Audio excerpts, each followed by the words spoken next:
Good afternoon. I must say that I'm very happy to see so many young Israeli students among the audience here. It really makes me very happy. You are the future of the university, and I welcome you to the symposium. I'm not going to give a long speech. I'm happy to open the symposium on ancient DNA. And I just would like to introduce shortly our two guests, laureates of Dan David Prize. The first is Svante Pabo, sitting here with us. He is the director of the Department of Genetics at Max Planck Institute for Evolutionary Anthropology in Leipzig, Germany. Pabo is known as one of the founders of paleogenetics, a discipline that uses the methods of genetics to study early humans and other ancient populations.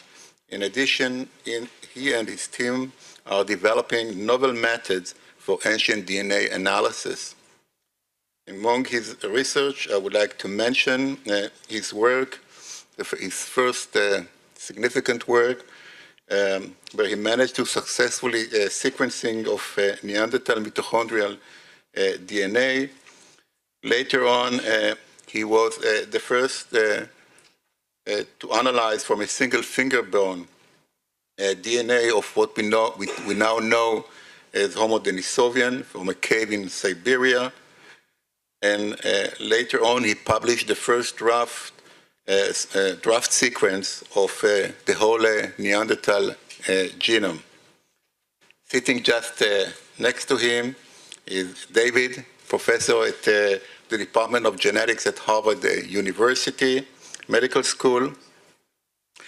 And just to mention a few of his studies, the first one, the split between human and chimpanzee lineage long ago, between 6.3 to 4 to 5.4 million years, which do not coincide with the fossil records, constructing the biological history of the Indian population, the findings that Neanderthal and Denisovans interbreed with human population as they dispersed from Africa into Eurasia 40 to 80,000 years ago, and now his current studies on population movement, migration, and dispersal in the last few years. We will start with Svante Pabo lecture for 30 to 40 minutes, followed by David Reich lecture, and then we will open the session for discussion. So I welcome the first lecturer, Svante Pabo, please.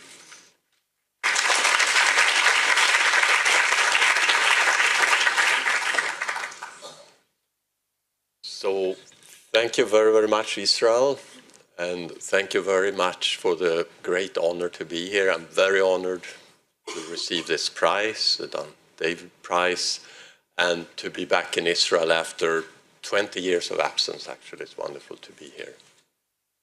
So you should see, I should try to find my presentation, which is presumably on here. David Reich presentation, that's not very good. I don't want to do that.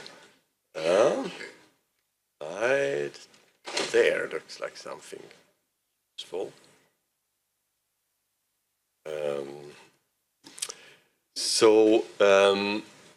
What I then wanted to start out with here, since the audience is presumably a bit mixed, and please indicate if I move too far away from the microphone or something so you don't hear me. I just wanted to start out by reminding you about what you all know, right? That our genome is stored in every cell in our body on the chromosomes, and every cell in the body in principle contains the same genome. So it doesn't matter from what part of the body you study your genome. And this genome is of particular interest to us, what happens in the germline when germ cells are born, so you have a chance to create a new generation. And what then happens is that there are enzymatic machinery that unwinds these two strands from the famous double helical molecule. and 2 new strands are formed. Let's see, I can point to this here. And that happens in a very exact process, but nothing is totally exact, of course. Sometimes an incorrect base is built in. So there are four letters or bases used here, E, A, T, and C, and opposite the C should be an A, a T, a G, and an A is built in instead. And if that is not repaired quickly enough before the cell divides again, that will appear as an error. It's a mutation. And we see the results of such mutations when we compare DNA sequences between people as a difference between 2 genomes that we study here, for example. So if we compare 2 human genomes, we have a difference in the order of every 1,000 bases or so. And these errors sort of rain down on the genome in every generation, so that if we compare a human genome to a chimpanzee, we find in the order of 10 times more differences, about 1 every 100 in bases. And so what you do if you're interested in the history of a particular part of our genome or our whole genome is to reconstruct the most likely history that gives rise to this pattern of differences you see. And in this case, it's of course very simple. The 2 human DNA sequences have a common ancestor quite recently here, and they share a common ancestor with the chimpanzees much further back. So you also know that the human genome contains around 3 billion such bases. So there's a lot of history, a sort of lot of patterns of past mutations there to try to reconstruct history.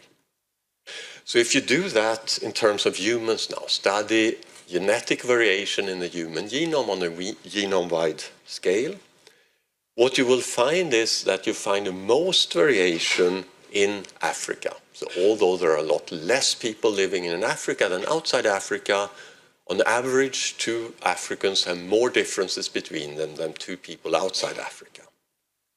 And not only that, most genetic variants that you find outside Africa here has close relatives inside Africa. But there is then a component, if you like, of the gene pool in Africa that have no close relatives outside. And that is sort of the overall pattern, that is sort of the genetic basis for the idea that modern humans evolved in Africa, accumulated genetic differences there, and a part of that variation, so to say, went out and colonized the rest of the world. And with genetic tricks, you can also estimate approximately when that happened, and it's sort of quite recently in evolutionary terms, less than 100,000 years ago or so, when humans spread all across Asia and Europe and to elsewhere. So that is sort of the recent African origin model for modern humans, but there is a problem with that model, if you like. And that is the fact that we know there were other forms of humans around there since quite a long time. Most famously then Neanderthals in the Middle East, in Europe and Western Asia, and in Asia then other forms of what we call archaic humans that are less well described. So our interest is then to study the genomes of these guys, but they are then extinct, so we'll have to go and study DNA from old remains. And that goes back then to work that started in the early 80s actually with studying ancient Egyptian mummies that are then 2,000–3,000 years old, where it was possible to then show that in some mummies, you can sort of say in the basal layers of the skin here, see something that looks like cell nuclei, which are the part of the cell where DNA should be preserved. And you can also show that you can stain these nuclei with dyes for DNA. And at about the same time, in '84, Alan Wilson at UC Berkeley demonstrated that DNA could survive in old tissues in a 100-year-old extinct form of a quagga from South Africa. And I then went on to clone the DNA from this mummy and publish a DNA sequence from it. And then over the next couple of years, it became more and more clear that that sequence was for sure not an old sequence. This was probably a DNA sequence from me or a museum curator or something like that. What I still believe is that this DNA you see in the cell nuclei here is sort of old, but this turned out to not be right. And the reason for that is, of course, that DNA is not that stable a molecule. So if you now compare how much DNA you can extract from fresh tissues or from ancient tissues, there is in the order of 10,000 to 1,000,000-fold less DNA per gram surviving in old tissues than in present-day tissues. In addition, this DNA is degraded to short fragments and it's chemically modified. And an additional problem is then that the vast majority of the DNA in an old bone or a mummy doesn't come from the old individual or organism at all. It comes from bacteria or fungi that colonize the bones after the death of the thing. And this, of course, means that if you study human remains, then tiny amounts of contamination that might come in or always come in when you study present-day DNA, it's so vanishingly small amounts compared to the endogenous DNA that it never appears in your analysis. But the same amount of DNA when you study these ancient remains may overwhelm your experiments, and that's what happened with the first mummy for sure. So there was a whole period of many years of becoming more and more paranoid about contamination and sort of dressing up in funny clothes and having special labs and filtering the air and so on and so on. And the initial work was also much focused on a tiny part of the genome only, the mitochondrial genome that's inherited from mother to offspring and has the advantage that it occurs many, many copies per cell. So it's a bigger chance that some of it will survive. So there was a long period then of retrieving mitochondrial DNA from recent zoological collections from the last 100 years, going back to animals that have become recently extinct, like the marsupial wolf, 100, 150 years ago, animals such as the ground sloth or mammals that disappeared, most of them during the last glaciation. But our interests are then particularly extinct forms of humans, particularly the Neanderthals to the left here compared to a present-day human. And one can ask, why are we so obsessed with Neanderthals? I think from my point of view, in a way, one reason is that they are the closest extinct relative of all present-day humans. In some sense, if we should define ourselves biologically as a group, it's them we should compare ourselves to. You may also be interested in, of course, their history, what happened when they met modern humans, are they part of our ancestry, and so on. And that is something that had been discussed in anthropology for decades with all kinds of ideas, going from one idea largely coming from genetic data, actually saying it was a total replacement. Modern humans appeared in Africa, replaced everyone else, 0% contribution from Neanderthals to, say, present-day Europeans, to another extreme view of saying total continuity. The Neanderthals would be the direct ancestors of present-day Europeans and every shade in between. So the first chance to test that then came in the early 90s. We've got a chance to sample not just any Neanderthal, but sort of the type specimen that was found in Neanderthal in 1856 and gave its name to this group of humans from the upper arm there. Looked at the mitochondrial genome, then a particularly variable part of it, and estimated such a tree that I showed you in the beginning, and based for the mitochondrial DNA. And what we then found was that the mitochondrial DNA of the Neanderthals here go back to a common ancestor quite far back, over or about 500,000 years ago, shared with all the mitochondrial genomes of all humans today. So it falls clearly outside the variation of present-day humans, and one looked at tens of thousands of present-day humans and in the meantime many Neanderthals. So in the terms of these models, this is total replacement. There is no human today running around with a Neanderthal mitochondrial genome. But it's also clear, of course, that the mitochondrial genome is just a tiny part of our history. It's only maternally inherited and as one unit, so there's a lot of chance in how it is passed on to the next generation. The total picture is clearly in the nuclear genome, and I think I'm quoted in some newspaper somewhere 2002 saying we will never get a nuclear genome from a Neanderthal. It's too little there, it's too degraded, it can't be done. Which just goes to say you should never make negative predictions, I guess, because you're generally or often proven wrong, and what proves you wrong is generally technology that goes fast. And what came around was this first generation of high-throughput DNA sequencing that allows you to sequence millions and billions of DNA molecules really cheaply and inexpensively. So you could start just extracting all the DNA from such a fossil, not try to retrieve then some particular mitochondrial fragments or so, but just sequence all the DNA that's there, start comparing it to the human genome that was in the meantime sequenced, and see what fragments might come from Neanderthals. First place where this worked was in Southern Europe, in Croatia, this site. And this bone, actually, this part of the bone that the person holds there. The first thing that you will notice when you do this is indeed there are short fragments. It's degraded to short fragments, 40, 50, 60 bases. From a modern DNA, you can easily get 10,000, 20,000 bases long fragments. Only a tiny part of the DNA.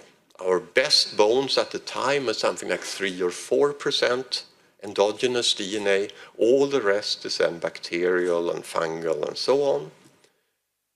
And we were then very lucky to be funded for a 5-year period to improve techniques to retrieve DNA. So over 5 years, we got a lot better in the methods with which we extract the DNA, convert it into a form that you can feed into these sequencing machines. We looked through many sites, many bones, and focused on 3 bones from that site in Croatia, and sequenced a bit over 1 billion DNA sequences from it, which sounds a lot, but today it's rather little actually compared to what you can do. And the vast majority of them, of course, comes from bacteria, but there were enough of them so that we could sort of start mapping them to the human genome, taking into account that there are these particular errors typical of ancient DNA in them. And then by 2010, we sort of had a first overview over the genome, where we had a little over half of the genome that we had seen at least once. And that's one of the questions we were then interested in, is what happened when Neanderthals met modern humans? Did they mix or not? And that's where we started collaborating with David of asking these types of questions. And we asked that, since it was such a controversial question, we tried to answer it in several different ways. The most intuitive one, perhaps, is to say that if it is so that when modern humans came out of Africa and met Neanderthals and they mixed, then we would expect Europeans today to share more genetic variants with Neanderthals than people in Africa, where Neanderthals have never been. So it's simply this idea here: if there is no mixture here, the Neanderthal is equally far from a person in Africa as a person in Europe. If there is a contribution here, on average, Europeans will be closer to Neanderthals than Africans will be here. You can ask that in a very simple way. We had the Neanderthal genome, we had 5 genomes we sequenced from different parts of the world, and did a very simple test. To test this first, 2 Africans, just looking for positions where they differ from each other, and say, how often does a Neanderthal match this African or that African? And since there is no reason to assume that Neanderthals have contributed to any Africans, it should be 50-50.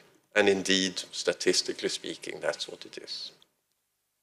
What we then compared a European individual to an African individual, to my surprise, I must say, was that we found significantly more matching to the European individual than the African individual, suggesting that there had been a contribution here. Even more surprising was that when we looked in a Chinese individual versus Africa, we again see more contribution, although most people would say Neanderthals have never been in China. And Papua New Guinea, where for sure Neanderthals have never been, we again see this. So the model that was sort of then suggested, that has since been proven right actually in its big features, is to say that when modern humans come out of Africa, they presumably pass somewhere in this region in the Middle East. We know there were Neanderthals here. So if these Neanderthals then mixed with early modern humans that went on to become ancestors of many or most people outside Africa, these people, when they spread, could sort of carry with them this Neanderthal contribution to the entire rest of the world, even parts where there had never been Neanderthals. So to the extent then that between 1% and 2% of your ancestry, if your roots are outside Africa, come from Neanderthals. So since then we have gone on and worked particularly with Russian colleagues at this site in southern Siberia, the Nisova Cave. It's a beautiful place, actually, where they in 2010 found this little toe bone that turned out to be very well preserved. And we had also improved our methods to retrieve DNA dramatically, primarily by a method where we actually start by denaturing the DNA, so separating the two DNA strands, so that each strand has independently a chance to end up in the libraries. So, and that has turned out to be quite important, since in these old samples often there are modifications that make it impossible to retrieve the molecule, but they're often, say, confined to one strand only, so the other strand will then have a chance to come over. So that allowed us to go from a Neanderthal genome where we had just a little over half of it to a Neanderthal genome where we have sequenced on average every position 50 times over. So we have now, for the parts of the genome to which we can map these short little fragments, a very high quality genome. So where every position is seen. So you can now, for example, look at different people who live today. So this would just be for one chromosome. This would be different individuals here, and indicated in red would be the fragments inferred to come from Neanderthals. The one thing that you will see is that different people generally carry different fragments from Neanderthals. On average, that adds up to something like 1 to 2% per person. You may ask sort of naively, is that a lot or is it a little? And it's sort of a funny question, but just to get a perspective on that, perhaps, you could think about your own family tree, perhaps, and say, you, of course, have 50% of your DNA from your mother and father, 25% on average from a grandparent, 12%, 6%, 3%, and 1.5% 6 generations back. So it is as if one Neanderthal ancestor 6 generations back among your 64 ancestors there. If it was 6 generations back, it would be differently distributed. It would be in huge, huge chunks, but in the sort of amount of it, that's what it corresponds to. So you may then also ask how much of the Neanderthal genome is still around today, walks on 2 legs in people today. If you sort of go and jump from individual to individual, how much can you put together? The jury is still a bit out on that, but it's for sure 40%, maybe half of the genome or so is still around, probably more even. What they also found at that cave site in Siberia in 2008 already was a tiny little bone, a fragment of the last phalanx of a pinky of a child that turned out to also be well preserved. So we were able to retrieve a good genome also from this, and we obviously thought it would be a Neanderthal or maybe a modern human. So we were extremely surprised to find that it was not a Neanderthal, not a modern human, but something else that was quite deeply diverged from Neanderthals. So it's sort of quite distant. So if they say the deepest population split among present-day humans is something like 100,000 years back, this is about 4 times deeper. After a lot of debate, we sort of decided to call these guys Denisovans, and after this site, the Denisova Cave, where they were first found. To this date, there are only 4 physical remains, sort of at least published from them, 3 teeth and this little phalanx here, only from this site. But we have sort of good indications that they have been more widespread in the past, because if you then look for contributions from Denisovans to present-day people, you do find a contribution, and you find it all over Asia in low amounts, below 1%, but in the Pacific, say Papua New Guinea, Aboriginal Australians, you find up to 5% of their genome coming from Denisovans. And that's presumably because Denisovans were somewhere where the ancestors of people in Oceania met them, in Southeast Asia or something like that. So one sort of message from this is that one has always mixed with each other. Modern humans have mixed with these other forms, at least a little bit. And we've also gotten recently a reminder of that from this site in Romania, where speleologists found this mandible that looks like a modern human mandible in 2010, I believe.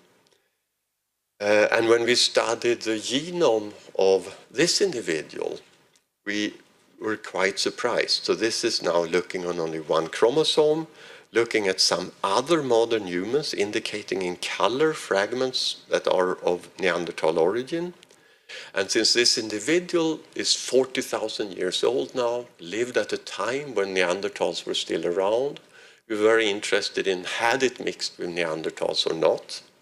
And the answer to that was, yes, indeed, it had, and it contains a lot more Neanderthal DNA than people today. And in reality, where there are black things here, we have no data.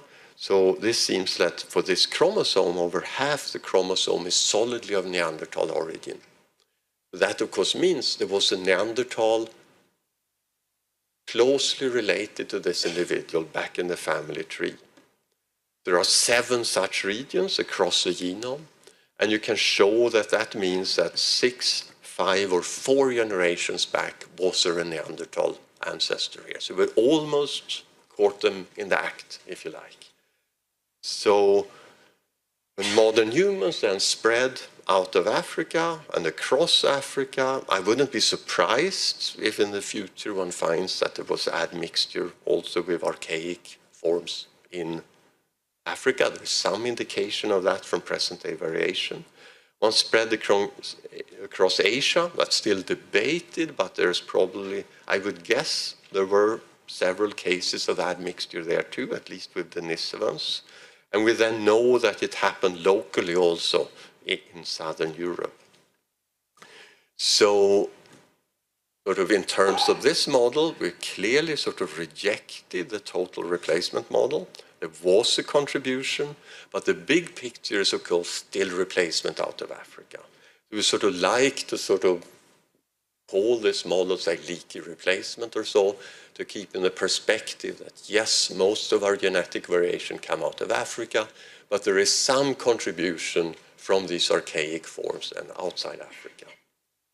And there's of course, an interesting area now of research to find out how these interactions happened. And I think that we will be able to sort of address that perhaps quite well at many sites in the future, also sites where you don't find human remains, because of recent work that then shows that you can use sediments, at least from cave sites, to retrieve DNA just from soil samples such as these.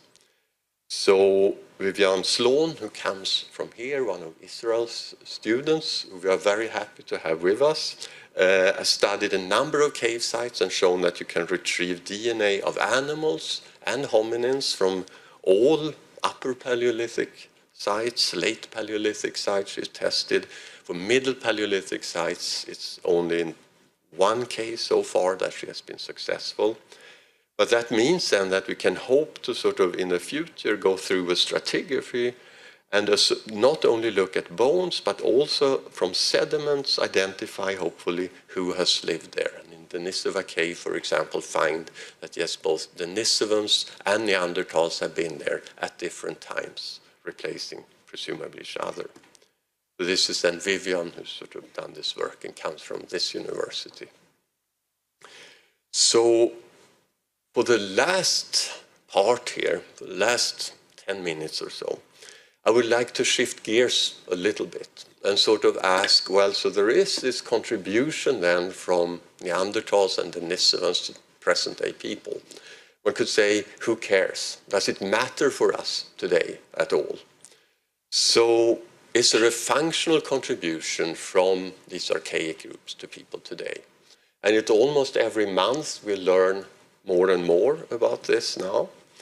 So if you walk across the genome, and this is a slide from some of David's work, for example, in Europeans here, across the whole genome, and plot places where there is contribution from Neanderthals, you will see it's generally just a few % of people carry it, but there are also things where many people today carry Neanderthal variants.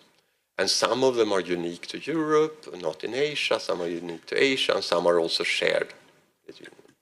So you can begin to ask, what do you find in these places? So just to give you an example, there are contributions then from Neanderthals. For example, a variant of a gene that is a lipid transporter that confers risk for type 2 diabetes, so the type of diabetes you get at old age. And you find this as quite high frequency, 25–30% of people in Asia and in Native Americans carry this. So it may then seem surprising that something that gives you a problem today, type 2 diabetes, would have risen to high frequency. Why wouldn't it be selected against? And I think there is sort of good reason to assume that genetic variants that today give us a problem when we eat too much during our entire life, gives us diabetes, may be actually of an advantage in a situation of starvation, where you may be more efficient in retrieving nutrition. So this variant clearly comes from Neanderthals, and it's sort of reasonable to assume then that it's some kind of Neanderthal adaptation to starvation that have come over and been of an advantage in early modern humans. The Denisovans have also contributed. We're beginning to learn more of that.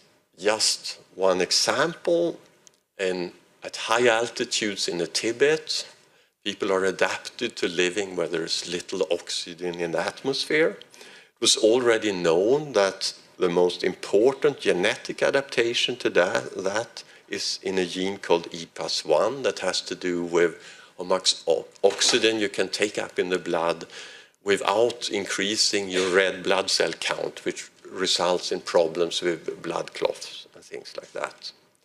Rasmus Nielsen's group at Berkeley showed that this variant that exists in about 80% frequency in Tibet, that variant comes over from Denisovans or something closely related to Denisovans into the ancestor of Tibetans. It's sort of fascinating to think that we would perhaps not have so big populations on the Tibetan plateau if it wasn't for this contribution from some Neanderthal-like group. Some things seem to have been so important so that they've come over several times, actually, from Neanderthals and Denisovans. One example is a toll-like receptor complex. So these are receptors on the surface of white blood cells that are important for how you fight say, viruses or things in innate immunity. And there are variants there that are closely related, come from Neanderthals, others that come from Denisovans. So these have come over several times and risen in frequency. You find them in this typical pattern outside Africa, not inside Africa. If it's inside Africa, it's presumably associated with gene flow back into Africa. You can then look at people today that are homozygous for these Neanderthal variants, and they express higher levels of these receptors than people who don't have the variants or are heterozygous for it, have 2 copies of it. And you can see what this is associated with in sort of genome-wide association studies. So these Neanderthal and Denisovan variants are associated with increased resistance to Helicobacter pylori infections, a type of bacteria that gives you ulcers. So if you don't have ulcer today, in spite of a hectic life, you might thank the Neanderthals for that, maybe. But these same variants then are associated with an increased risk for allergic problems. If you have allergies, maybe you should blame them. So there's a picture emerging where then these modern humans come out of Africa, they meet these archaic groups that have lived for hundreds of thousands of years in the environment in Asia and Europe, have adapted to those environments. One mixes a little bit with them, picks up variants that are sometimes then advantageous, and they will increase in frequency. This is something we could call adaptive introgression, and that's sort of becoming realized that that may have been quite important in early modern human evolution. But we should also not forget that most Neanderthal variants that one now finds comes from association studies where you find associations to different diseases today, hypercoagulation, blood clots, even psychiatric diseases, and so on. Finally then, before we end, the thing that I am most interested in actually from this is in a way to study what was not contributed from Neanderthals. Because we can now sort of go over the genome, chromosome by chromosome here, and plot in red what comes from Neanderthals in Europe and in Asia. And we can ask, are there regions of the genome where we would statistically expect a contribution from Neanderthals, but we don't see it?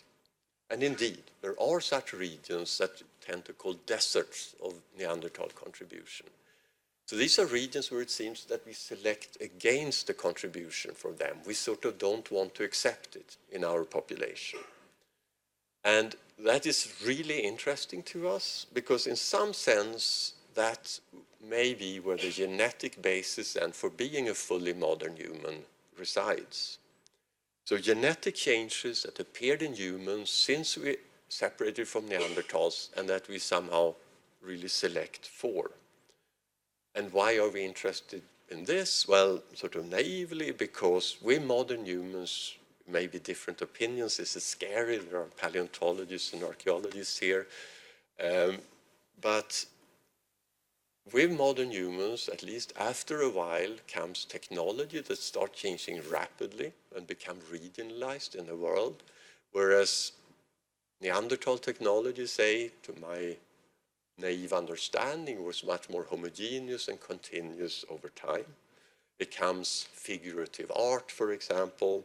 And of course, modern humans are the first group of hominins that eventually become millions of people and spread across the whole habitable part of the planet until we are 7 billion people today.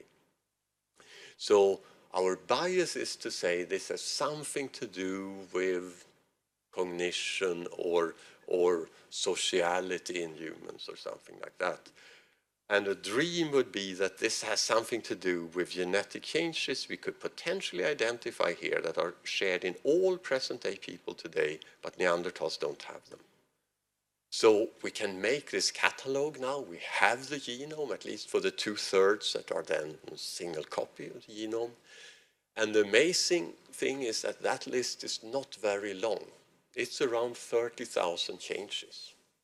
So whereas if you compare two genomes between people today, between you and me, we have something like 3 million differences between us. But if we make the requirement that everyone today should share something and Neanderthals should not have it, it's just around 30,000. You can look through it in an afternoon on a computer, and your problem is you don't understand what you look at all. I mean, the dirty little secret, I may say so, of genomics is that we're incredibly bad at just from a DNA sequence infer anything about how we function or how we think or anything like that. But that's, of course, I think where we are going, much of the field is going, and this is really an interesting question to me. So I just want to give you a flavor for this, perhaps, by just focusing on a tiny part of this. 96 changes that change amino acids in proteins, in the molecules that actually perform functions in our body. So you can list those proteins that have these changes. Again, it's a problem to say, what does this mean? So we have a bias, of course, in saying which of these changes would be important, is that we think it should have to do with the development of the brain or the function of the brain.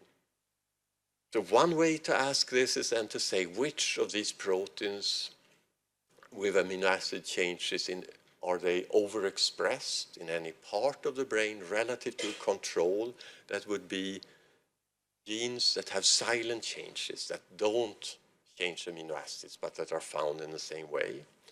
And there is one part of the sort of developing brain where there is an overexpression of these things. It's a sort of proliferative part where stem cells divide. And very strikingly, these are small numbers. There are just 5 proteins expressed there, but 3 of them are actually part of the spindle and the kinetochore, so the machinery that pulls the chromosomes apart when they divide.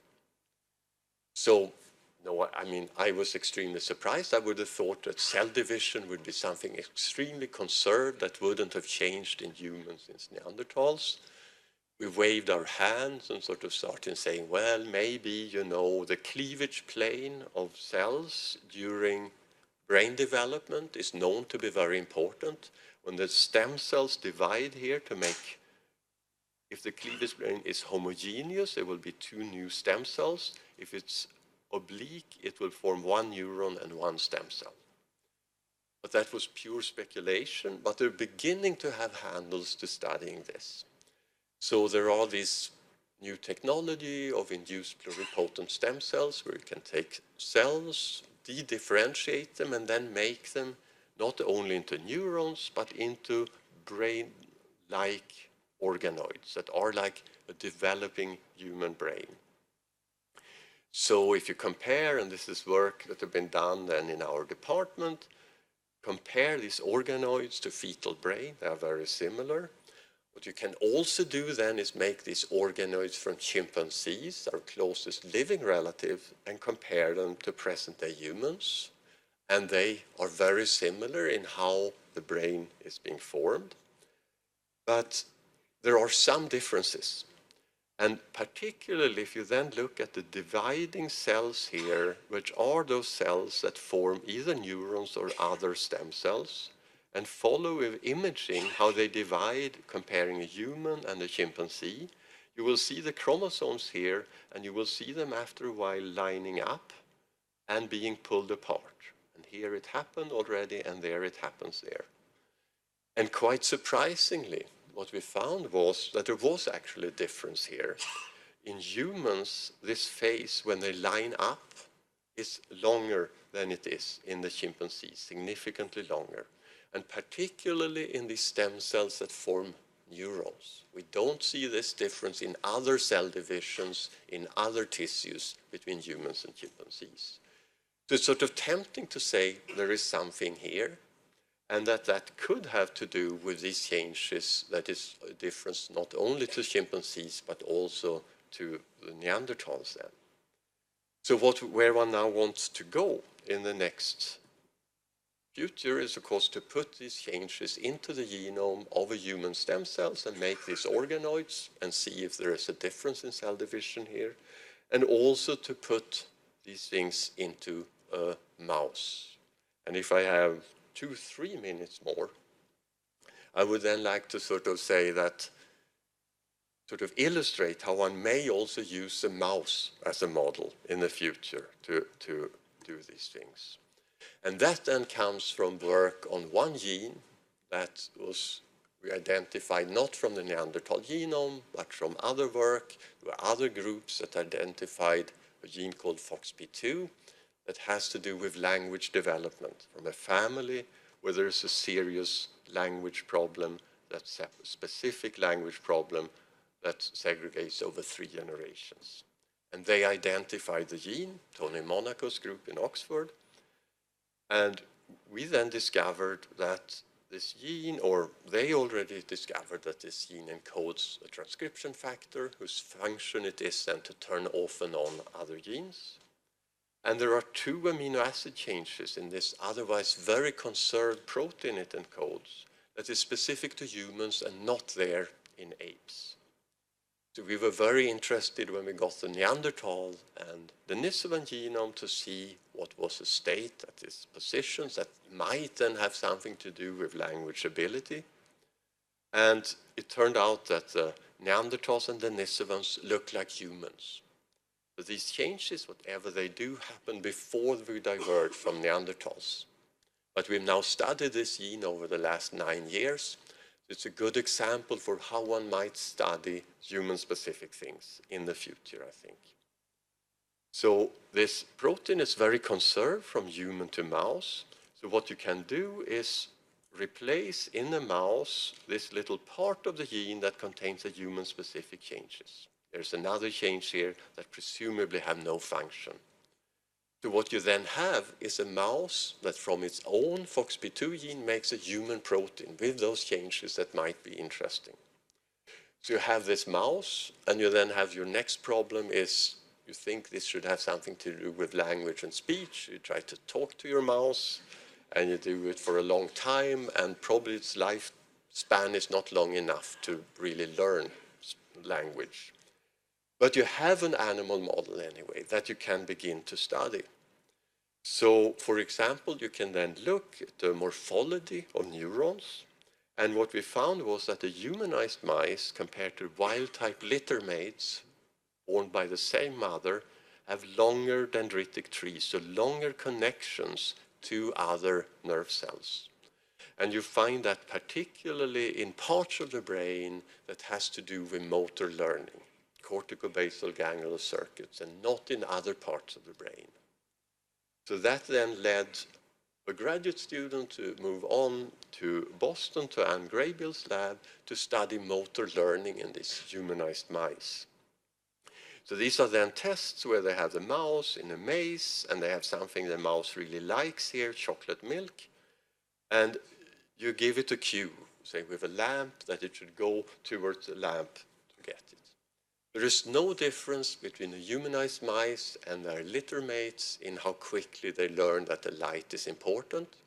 But it then comes a time when you can take away the lamp. If you always give the signal to the left, it comes a time when you can take away the lamp and the mouse is simply internalized. I always go to the left and I get my chocolate milk. And that the humanized mice learn in 7 to 8 days, whereas take their littermate 11 to 12 days to learn the same thing. This is what the neurobiologists would say is a switch from declarative to procedural learning. There's also other evidence neurobiologically from the mice that this is what is affected. And I'm not really a neurobiologist, but they tell me that sort of think about when you learn to bike as a kid.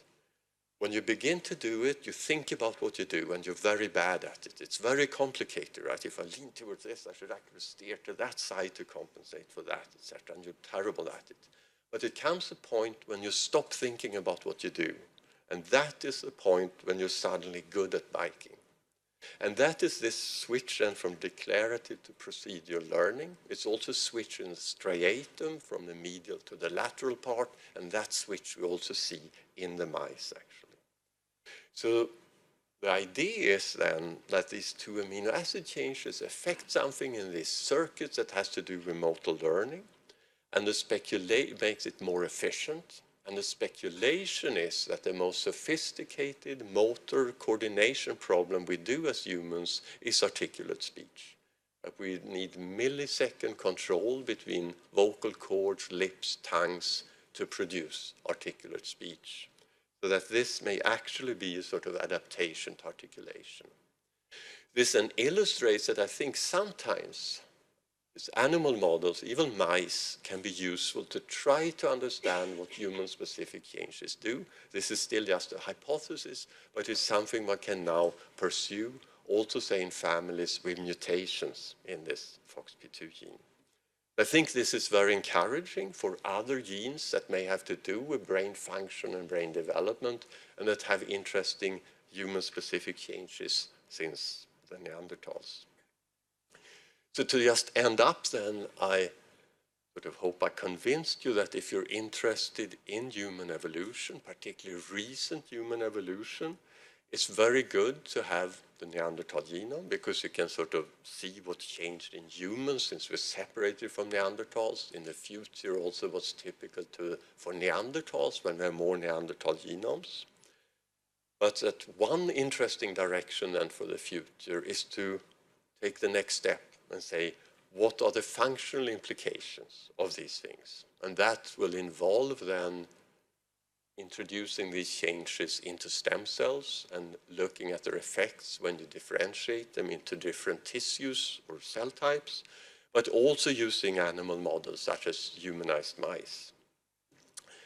And I should then end by saying that there are many, many people that have been involved in this, many more than I can mention. There are many groups that contributed samples to us. Particularly important are, of course, Anatoly Derevyanko and his colleagues in Russia with the specimens from which these high-quality genomes have done. We now have a high-quality Neanderthal genome also from Croatia, contributed by these people. I mentioned one person by name, Matthias Meyer, who sort of developed the techniques that has made it possible for us to do these high-quality genomes that really allows us to study all parts of the single copy parts of the genome in great detail. Without his technological advances, we would not be where we are today. There have been many people involved in analyzing the data, many more people than I can mention. I do mention a few. In Leipzig, Janet Kelso, who coordinates all the bioinformatics, and Kai Prüfer, who sort of coordinated the analysis of the Neanderthal genome. David Reich, whom you will soon get to know at the Broad, and Monte Slatkin and his group at Berkeley.